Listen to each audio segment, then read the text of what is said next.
This story is called The Curse. My dad's friend Charlie Potter was a small, nervous man who was always looking around, as if he was in some kind of trouble. After he told me this story about his college fraternity, I understood why. "The frat doesn't exist anymore," he said. "It was banned years ago. We had just 9 members at that point, and were taking in 2 more, Jack Lawton and Ernie Kramer.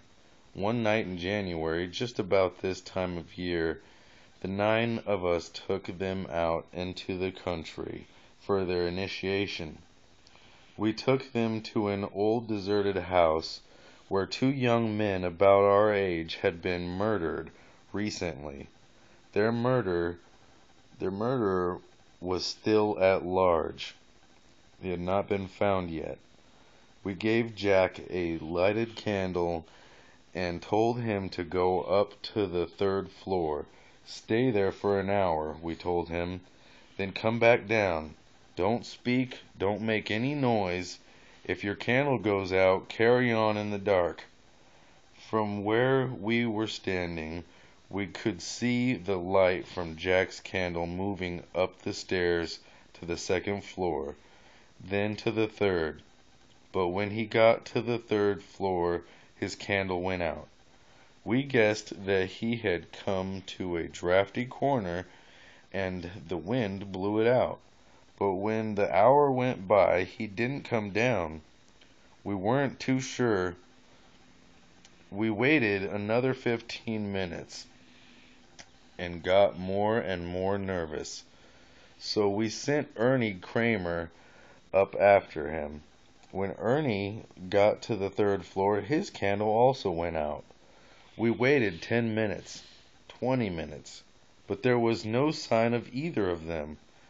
"Come on down," we called out, but they didn't answer. Finally, we decided to go and get them. Armed with flashlights, we started up the stairs. It was as quiet and as dark as a grave in that house.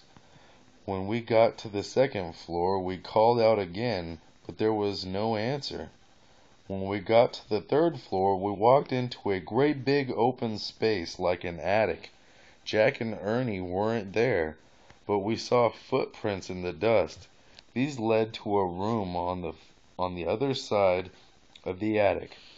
That room was also empty, but there was fresh blood on the floor, and the window was wide open.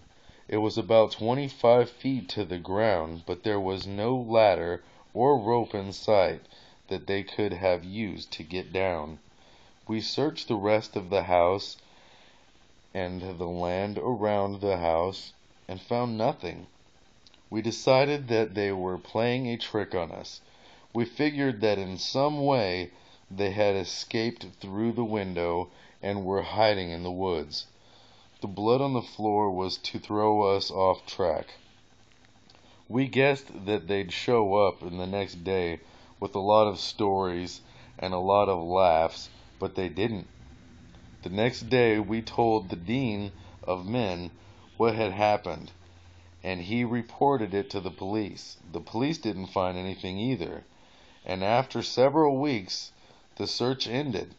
To this day, no one knows what happened to Jack Lawton and Ernie Kramer. "This isn't much more to tell," he said. "We weren't arrested, but the college disbanded the fraternity and suspended the 9 of us from school for a year. The strangest part came after we graduated. Someone must have placed a curse on us. Every year since then, around the time of that initiation, one of us has died or gone crazy. I'm the only one left," he said, "and I'm pretty good health, but there are some times when I feel just a little peculiar.